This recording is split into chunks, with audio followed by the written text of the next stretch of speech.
اور اپنے باطن کی اصلاح کریں گے انشاءاللہ۔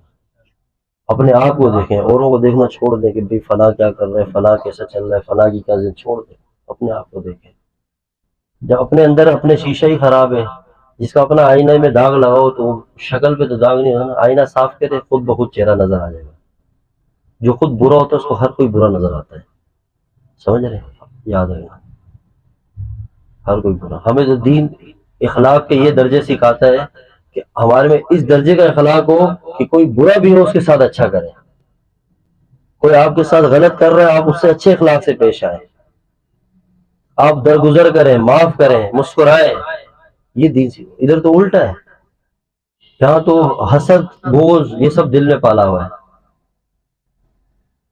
تو پھر کون سی وظیفہ ہے جو ہماری زندگی میں برکت لائے گا، بتائیں کون سا؟ ہم ادھر اعمال کر رہے ہیں، نیکیاں کر رہے ہیں، عبادت کر رہے ہیں، نفلیں پڑھ رہے ہیں، ذکر اذکار کر رہے ہیں، ساتھ حسد کی بیماری ہمارے اندر بڑی ہے، اتنی بڑھ گئی کہ کسی کی نعمت دیکھی نہیں جا رہی، اس سے بھی جل رہے ہیں، اس سے بھی جل رہے ہیں، اس سے بھی کہ یہ کیسے اتنا آ گئی، یہ کیا کریں؟ اور حدیث میں آتا ہے حسد نیکیوں کو ایسے جلا دیتا ہے جیسے خشک لکڑی کو آگ۔ اب آپ یہاں وظیفہ پڑھیں اور ساتھ کسی مسلمان کا حسد رکھیں، کسی اپنے بھائی کا بغض رکھیں، پھر کتنے بڑے سے بڑے مرشد کے پاس چلے جائیں، اس سے تعلق ہونے سے آپ کے یہ مسئلے حل نہیں ہوں گے جب تک آپ اس بیماری کو ختم نہیں کریں گے۔ یاد رکھنا، ہاں، یا آپ بولے میں فلاں شیخ کا مرید ہوں، آپ پوری ساری کائنات کے سردار رسول اللہ صلی اللہ علیہ وسلم کے مریدوں کو آپ دیکھیں جن کی میں بات کر رہا ہوں، انہوں نے زندگیاں لگا دی، وہ کس طرح کے لوگ تھے؟ آپ صحابہ کی پرانی زندگی پڑھیں کہ آپس میں نفرت، آپس میں چھوٹی چھوٹی بات پہ دشمنیاں، وہاں سے ان کی تربیت شروع ہوئی اور اللہ نے ایسا کرم کیا ان پہ کہ ایسے بن گئے کہ ایک دوسرے کے لیے جان دینے والے بن گئے۔ کوئی حسد نہیں، کوئی بغض نہیں، کوئی نفرتیں نہیں، اپنی ذات کے لیے کبھی بھی نہیں کسی کو کچھ کہا۔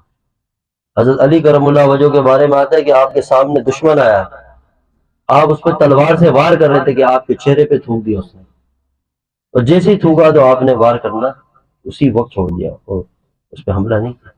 اس نے کہا کہ آپ نے مجھے کیوں نہیں مارا؟ تو میں نے تو آپ کے چہرے پہ تھوکا۔ تو آپ نے اس جگہ پہ ساری انسانیت کو یہ پیغام دیا کہ ایک بندہ اس کے پاس تلوار ہو، سامنے دشمن ہو اللہ کا، اور تلوار بھی کس کی ہو؟ جو اللہ کے شیر ہے، ان کی تلوار بھی تلوار تھی، ان کا جلال بھی ایسا تھا، لیکن دیکھیں اس مقام پر بھی انہوں نے اس فرق کو دکھایا کہ جب بات اپنے نفس کے آئے کہ میرے چہرے پہ جب تم نے تھوکا، اب میری ذاتی انا اور ذاتی دشمنی بھی آگے تھے، لہٰذا ہم اپنی ذات کے لیے بدلہ نہیں لیتے۔ پہلے تم اللہ کے دشمن تھے، اب مجھ پہ تھوک دیا تو ایسا نہ ہو میں اپنی ذات کا بھی بدلہ لوں، نہیں مارا، وہی مال دیا۔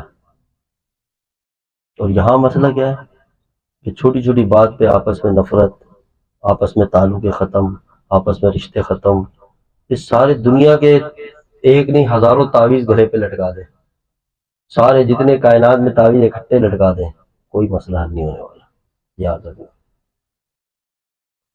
اللہ اللہ ہے، مسئلے تو اس نے حل کریں نا، اور کون کر سکتا ہے؟ جب وہ جو طریقہ بتا رہا ہے اس کو اختیار نہیں کریں، اپنے دماغ سے چلیں تو کیسے ہوگا؟ بات سمجھ آ رہی ہے؟ ایک بندے کے ہاتھ کٹ گیا ہے، ہاتھ کٹا ہوا ہے، اب اس کے ہاتھ درست کیسے ہوگا؟ ٹانکا لگے گا نا، آپریشن ہوگا، سیٹ ہوگا۔ اب وہ بولے نہیں میں میڈیسن کھاؤں گا اور میرا ہاتھ صحیح ہو جائے، خالی نہیں ہو سکتا، ہوئے گا صحیح؟ نہیں، ہر بیماری کا اپنا علاج ہے، سمجھ آئی؟ اس کے لیے الگ علاج ہے، دوا الگ علاج کے لیے۔ اور ہم بولیں کہ یار کوئی ایک ایسی چیز مل جائے جس سے برکت آ جائے، وہ وجہ نہیں آئے گی۔ ہم اللہ کے محبوب صلی اللہ علیہ وسلم کی نافرمانی کریں، آپ کی اداؤں کو چھوڑیں، اللہ کو ناراض کریں، بغض دل میں رکھیں، نفرت دل میں رکھیں، ہر وقت زبان پہ گالی، ہر وقت زبان کے اوپر غیبت، اور نہیں ہو سکتا، نہیں ہو سکتا، کبھی بھی نہیں ہو سکتا۔ اپنے آپ کو بدلیں، اپنی زندگی بدلیں، جب بدل لیں اور آپ کو لگے کہ ہاں اب میں درست ہوں، اس کے بعد بتائیں کہ کسی کی زندگی میں ایک مسئلہ بھی رہتا، پھر آگے بتائیں کہ یار اتنا اچھا ہو گیا اب مسائل نہیں ہیں، دور دور تک بھی مسائل نہیں رہیں گے۔ اس کے علاوہ اپنے آپ کو اپنے خوش فہمیوں میں رہنا، اپنے آپ کو تسلی دے کے چلتے رہنا، پر موت کا وقت آئے گا مریں گے سیدھا قبر میں، بس، اور کوئی حل نہیں ہے۔ یہ وہ اصل آپ کو حل بتا رہا ہوں جو پرماننٹ حل ہے، اور اصل حل یہی ہے، سکون اللہ کی یاد میں ہے، سکون اللہ کی بندگی کے اندر ہے بس، اور کسی چیز میں نہیں ہے، سمجھے؟